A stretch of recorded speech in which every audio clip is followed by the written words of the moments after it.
La clase de hoy es una continuación de la última clase. En la última clase estuvimos repasando 3 formas del pensamiento. Y dijimos que las 3 formas del pensamiento vienen porque el lenguaje, que es el instrumento para pensar,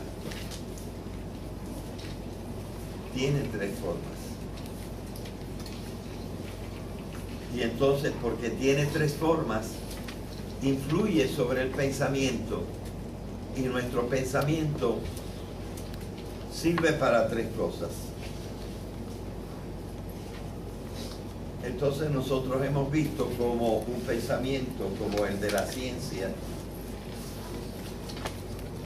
sirve para tener certidumbre de cómo es la realidad.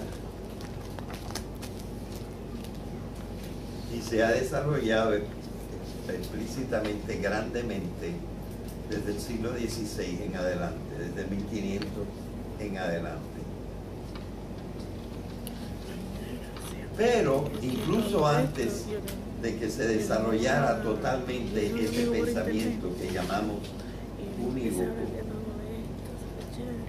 y que viene ya desde los grandes filósofos de varios siglos antes de Cristo, el pensamiento unívoco se empezó a desarrollar en Grecia en el siglo VII antes de Cristo, más o menos, o sexto antes de Cristo.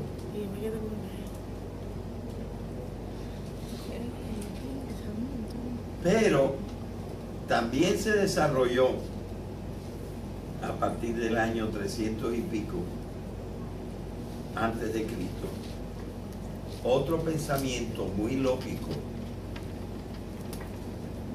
el pensamiento análogo. Y a decir verdad, también el tercer tipo de eso sobre todo lo sistematizó el pensamiento análogo, en gran medida lo sistematizó el filósofo griego Aristóteles.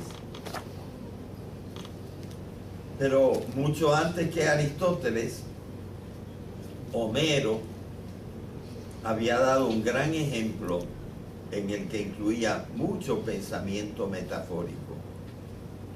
Porque, por ejemplo, nos hablaba de Zeus, pero en realidad estaba queriendo decir poder. Nos hablaba de Venus, o sea, de Afrodita, pero estaba queriendo decir sexo, belleza. Nos hablaba de Atenea, pero estaba queriendo decir inteligencia. Y así sucesivamente. Es decir, decía una cosa por otra. Es decir, usaba metáforas. Así que los 3 pensamientos estaban bien establecidos desde antes de Cristo. El que tuvo más dificultades en desarrollarse es aquel de que queremos hablar hoy, el pensamiento análogo. Ya yo di algunos elementos del pensamiento análogo en la última clase. Pero hoy vamos a insistir en este. Más tarde tendremos que desarrollar un poquito más el pensamiento metafórico y la forma radical del pensamiento metafórico que se llama ¿cómo? Mito. Mito. Pero hoy nos toca decir algo más del pensamiento análogo.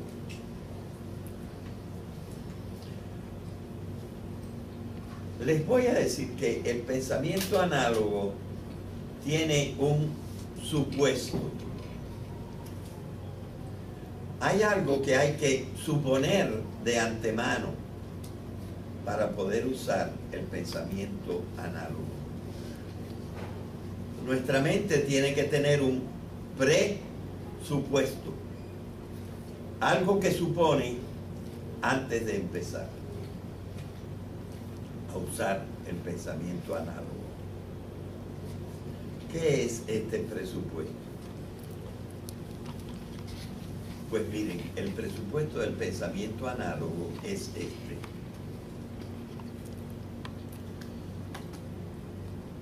Que la realidad es coherente.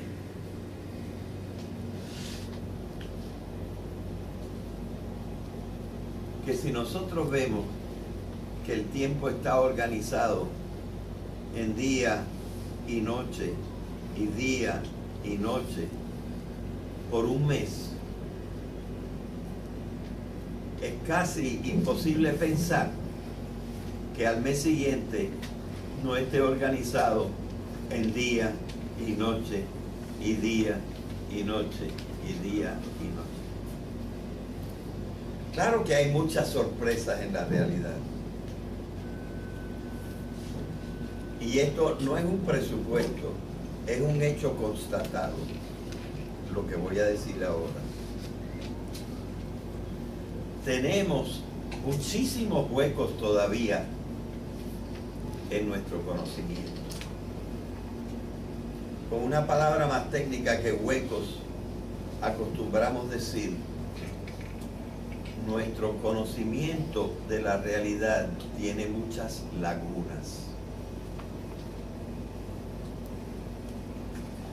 De manera que cuando nosotros queremos estudiar la realidad y saber cómo son las cosas, nos encontramos como delante de un rompecabezas a medio armar. Ya tenemos, evidentemente, casi todo el mundo empieza por poner las piezas que son rectas, porque son las que forman el cuadro, ¿verdad? Y rápidamente uno construye el cuadro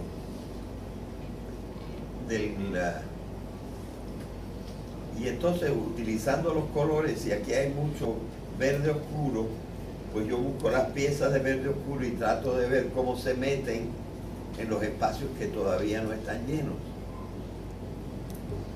Porque pienso que si aquí estaba representando una parte del árbol, probablemente lo que esté en el alrededor también será parte de ese árbol. Porque el artista habrá representado algo coherente. Y si aquí lo que encuentro son árboles y algún animalito, me imagino que las piezas que están aquí un poquito más claras, a lo mejor están representando una casa. Y que la casa puede estar en esta parte que todavía no he logrado localizar. O sea que yo estoy constantemente al armar mi rompecabezas, suponiendo que lo que está puesto en el rompecabezas es un paisaje coherente. Y la misma coherencia nosotros la pensamos del mundo. El mundo tiene muchas cosas que no sabemos decir cómo son, ni por qué, ni nada. Pero cada vez lo que hemos hecho en nuestra cultura, tanto en la parte física como en otras partes, es ir encontrando cosas que forman algo coherente, una explicación coherente.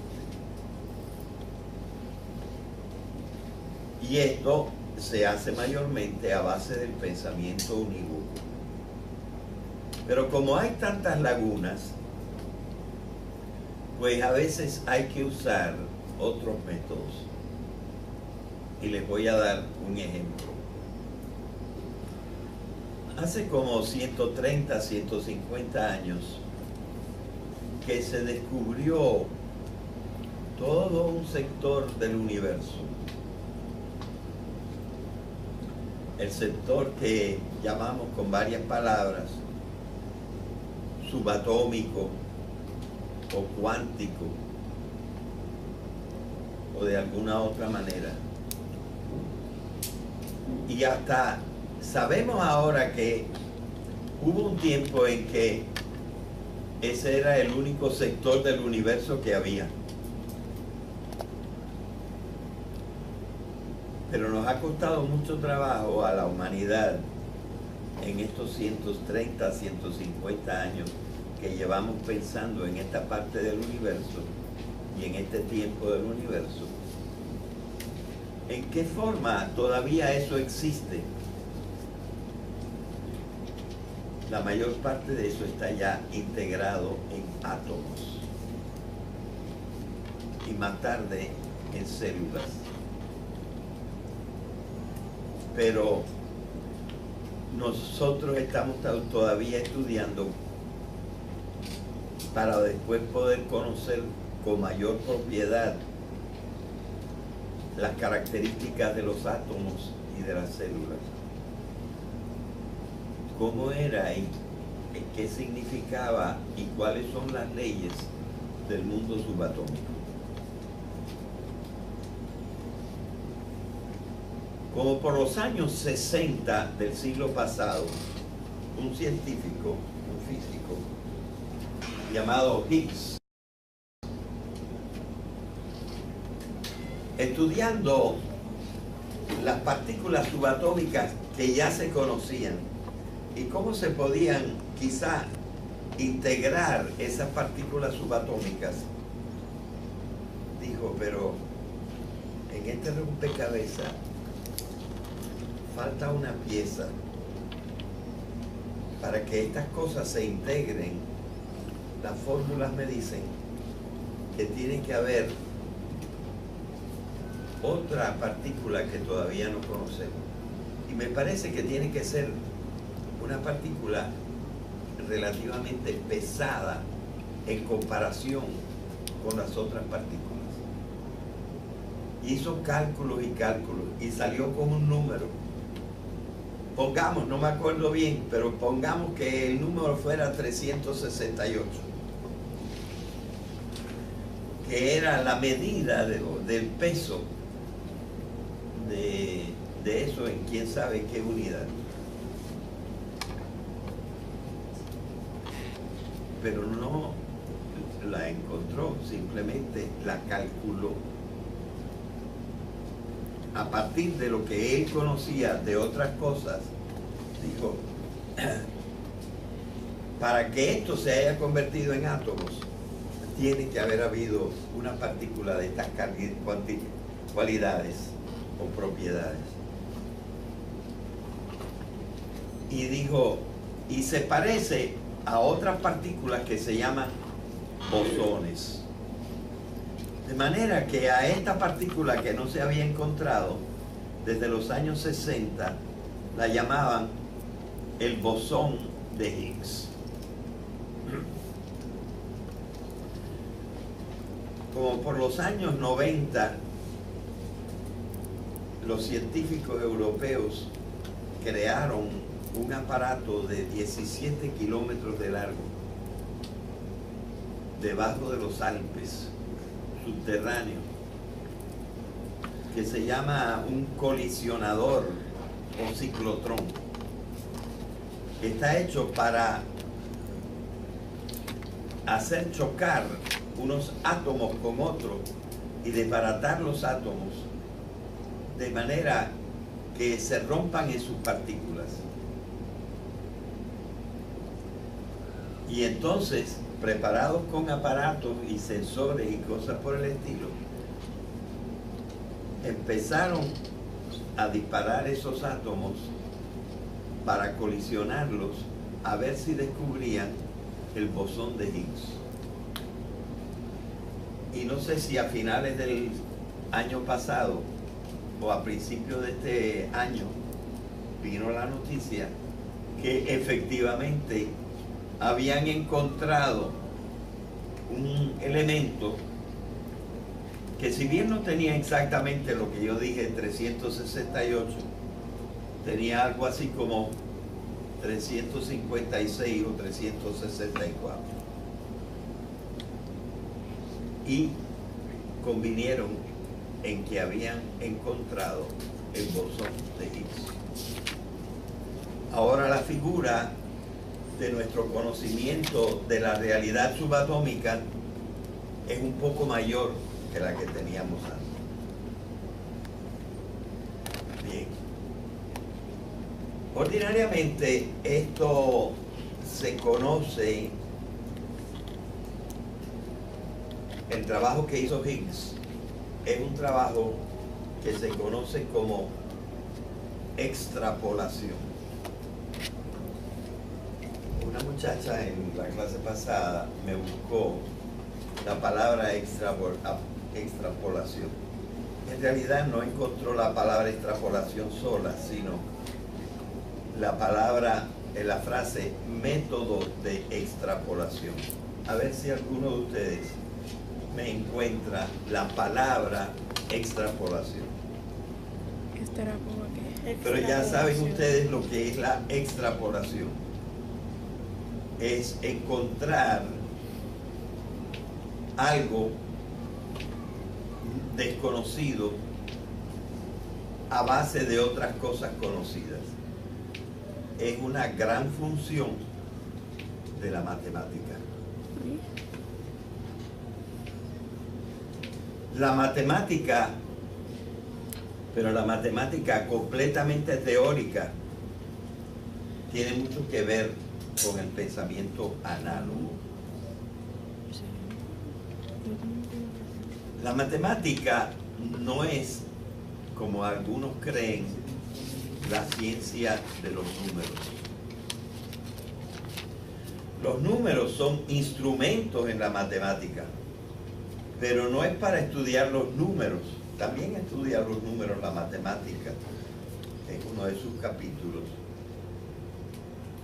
Pero esa no es la finalidad de la matemática. La matemática lo que estudia en realidad son las relaciones.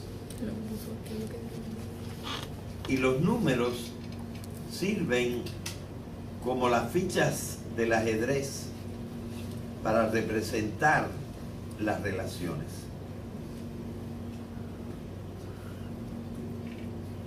El problema es que el número de las relaciones entre las partes de la realidad es prácticamente infinito. Pero cada ecuación es la expresión de una relación. Y claro, las relaciones más sencillas, las que dio como ejemplo Aristóteles, son el doble, la mitad, porque midiendo las cosas, una cosa puede tener el doble o puede tener la mitad del peso o de la longitud o de esto o de lo otro, de intensidad del color, etcétera, que tiene el otro objeto comparado. Así que lo que nosotros estudiamos en la realidad y el que entra verdaderamente en las fuentes del pensamiento, lo que tiene que tener en la cabeza es la noción de relaciones entre las cosas.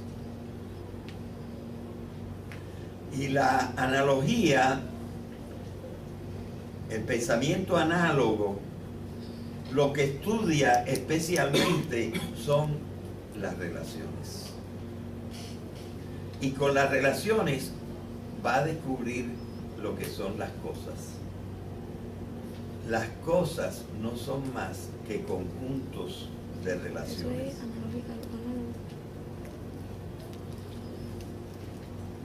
Un protón y un electrón de hidrógeno son iguales al protón y los electrones del helio y a cualquier otro protón y electrón de cualquier otro elemento.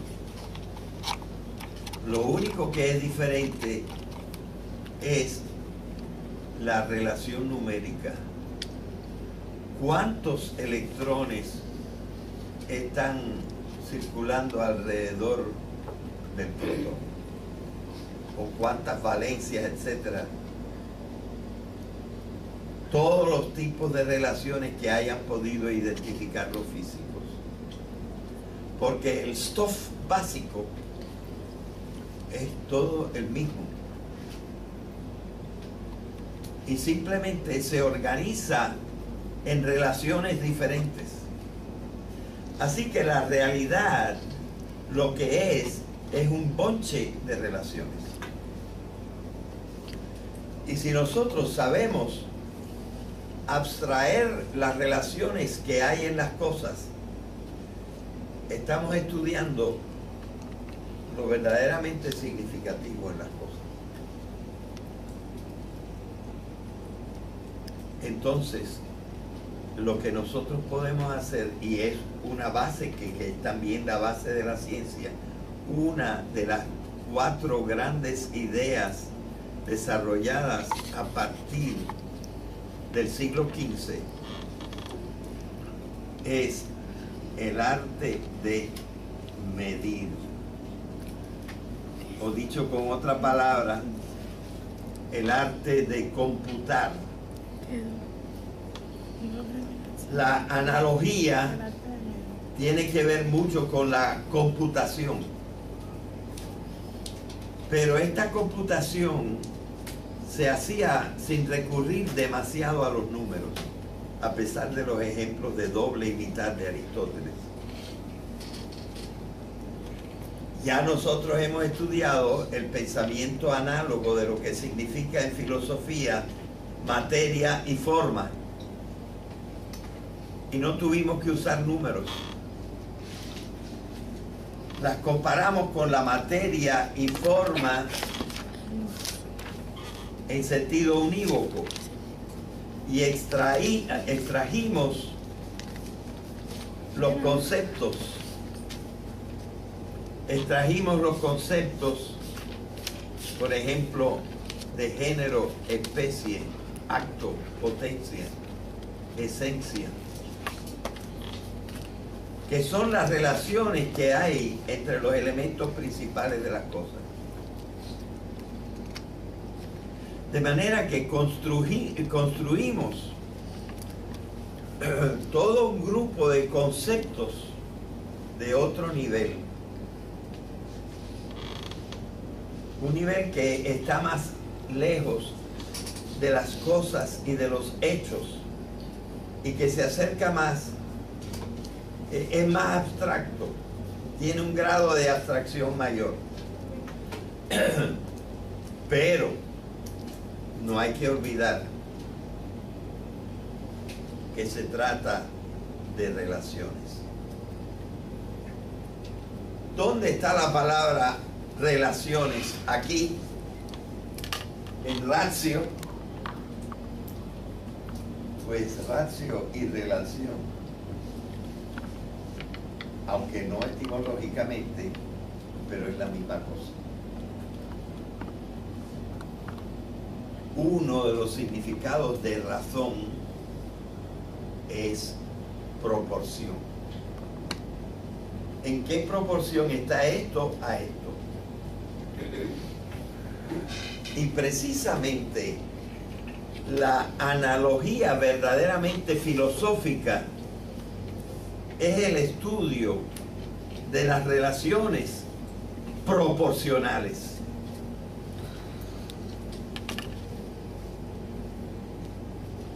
Por eso, analogías son también las metáforas, pero a esas no les damos el nombre de analogía, porque reservamos el nombre de pensamiento analógico o pensamiento análogo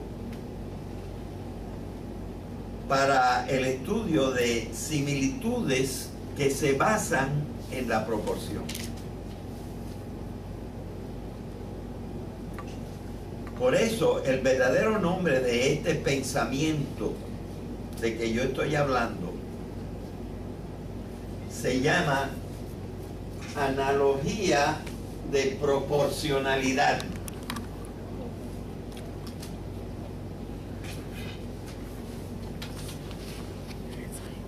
Pero una proporcionalidad que ordinariamente, o no siempre,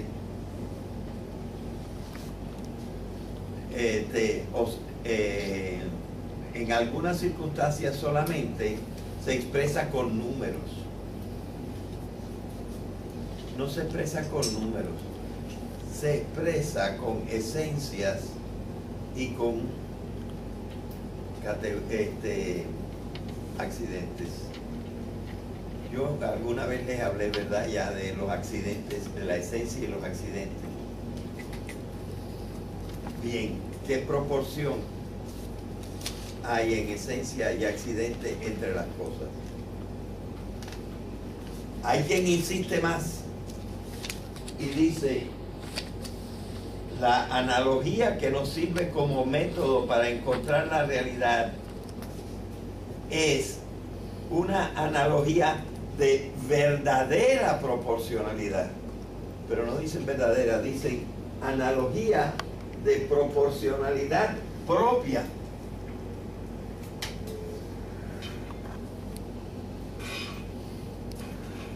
Entonces, fíjense, el pensamiento análogo es bien abstracto porque está todo el tiempo tratando de encontrar relaciones entre las cosas.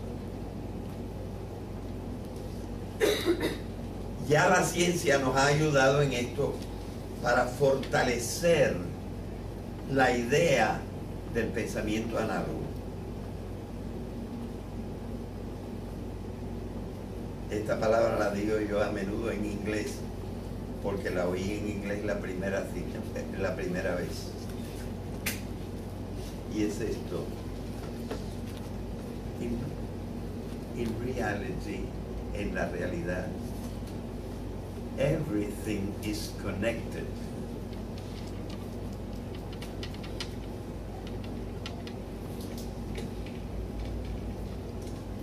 Todo está conectado. No hay nada suelto en el universo. Es decir, poco a poco nos hemos convencido cada vez más que la realidad es coherente. Es decir, cada vez nos hemos convencido más que las cosas están bien relacionadas las unas con las otras en la realidad, a pesar de la existencia del desorden. Es que nosotros hemos hasta logrado conocer algo de las reglas que rigen el desorden. Por ejemplo, sabiendo que la energía, cuando se degrada en una dirección, de las formas más altas de energía a las formas más bajas de energía. Es decir, hay una direccionalidad en la degradación. Es decir, nosotros cada vez nos reforzamos más en la idea de que la realidad es coherente. Y es el mismo principio con que trabajamos el rompecabezas.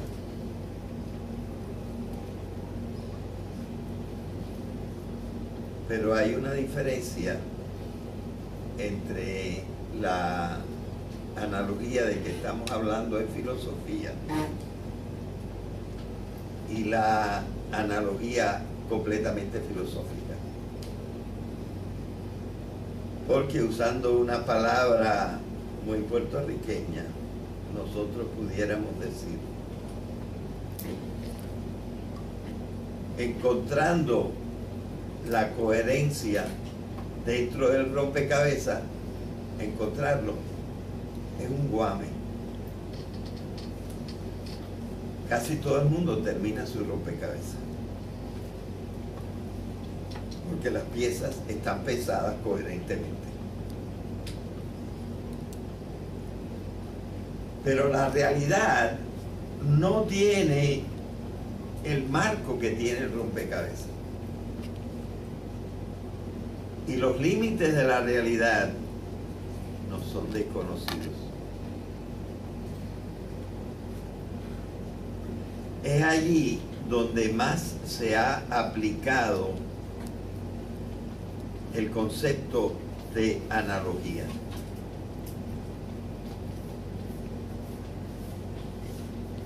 En los límites de la realidad. Alguna vez he mencionado yo en clase la idea de trascendencia. Pero yo he insistido en la trascendencia interna, en la trascendencia dentro del rompecabezas, explicando las eras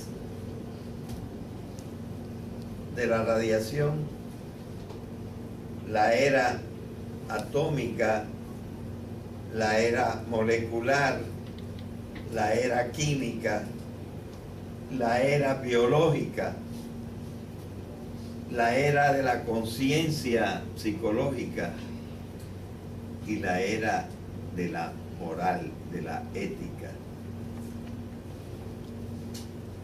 ¿Verdad? Y nosotros hemos visto cómo hay una continuidad entre todas estas eras. Hay una transformación radical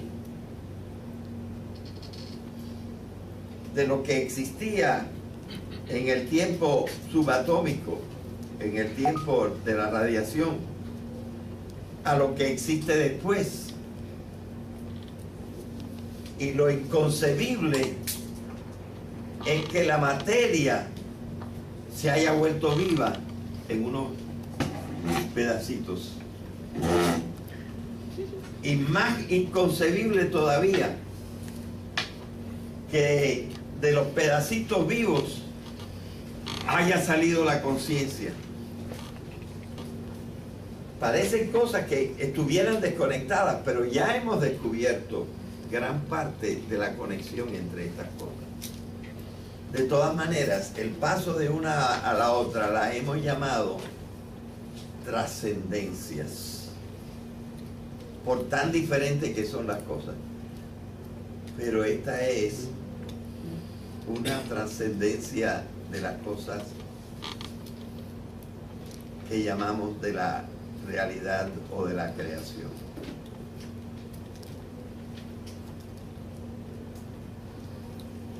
Ahora, si la coherencia va más allá de la creación, entonces nosotros podemos hablar de que es posible pensar en una coherencia, en una trascendencia absoluta. Los detalles de la trascendencia absoluta evidentemente no pueden caber en esta clase, por lo menos en esta. Pero donde el pensamiento análogo de proporcionalidad propia es el único que puede penetrar, es en el mundo de la trascendencia. Allí no tenemos pensamiento unívoco que pueda penetrar. El pensamiento metafórico sí puede penetrar, pero no puede asegurarnos tanto la verdad de lo que dice, porque el pensamiento metafórico inventa. El pensamiento metafórico, dijimos, es producto del hombre. Y aunque el hombre es la parte de la realidad, el hombre lo que está examinando es lo que no es él en la realidad. Y entonces el pensamiento metafórico, además, su característica esencial, como dijimos, si alguien se acuerda de la palabra, es la alteridad. Es decir, es otra cosa diferente de lo que en realidad existe. Digo azabaches, pero pienso ojos. Entonces, el pensamiento con que podemos pensar en lo trascendente es únicamente el pensamiento análogo de proporcionalidad propia. Y esa es parte de la importancia del pensamiento análogo. Vamos a dejarlo ahí hoy. Pero hoy vamos a insistir en este. Más tarde tendremos que desarrollar un poquito más el pensamiento metafórico y la forma radical del pensamiento metafórico que se llama ¿cómo? Mito. Mito. Pero hoy nos toca decir algo más del pensamiento análogo.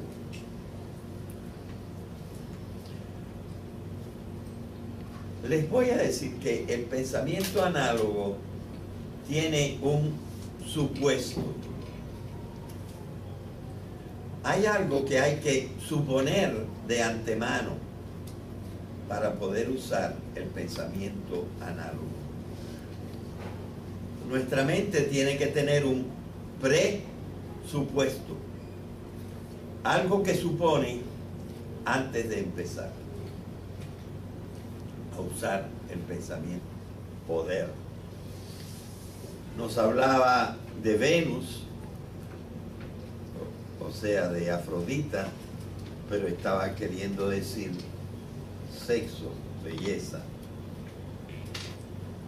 Nos hablaba de Atenea, pero estaba queriendo decir inteligencia. Y así sucesivamente. Es decir, decía una cosa por otra. Es decir, usaba metáforas. Así que los tres pensamientos estaban bien establecidos desde antes de Cristo. El que tuvo más dificultades en desarrollarse es aquel de que queremos hablar hoy, el pensamiento análogo. Ya yo di algunos elementos del pensamiento análogo en la última clase. A partir del año 300 y pico, antes de Cristo, otro pensamiento muy lógico, el pensamiento análogo. Y a decir verdad, también el tercer tipo de eso sobre todo lo sistematizó el pensamiento análogo, en gran medida lo sistematizó el filósofo griego Aristóteles. Pero mucho antes que Aristóteles, Homero había dado un gran ejemplo en el que incluía mucho pensamiento metafórico. Porque por ejemplo, nos hablaba de Zeus, pero en realidad estaba queriendo decir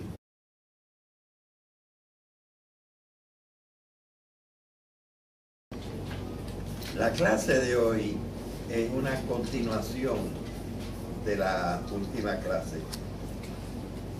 En la última clase estuvimos repasando tres formas del pensamiento. Y dijimos que las tres formas del pensamiento vienen porque el lenguaje, que es el instrumento para pensar, tiene tres formas.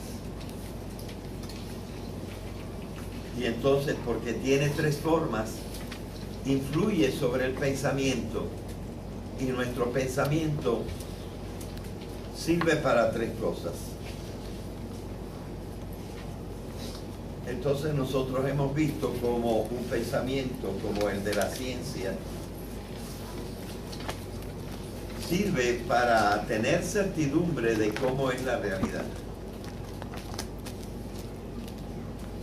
Y se ha desarrollado explícitamente, grandemente, desde el siglo XVI en adelante, desde 1500 en adelante. Pero incluso antes de que se desarrollara totalmente ese pensamiento que llamamos unívoco, y que viene ya desde los grandes filósofos de varios siglos antes de Cristo, el pensamiento unívoco se empezó a desarrollar en Grecia en el siglo VII antes de Cristo, más o menos, o sexto antes de Cristo.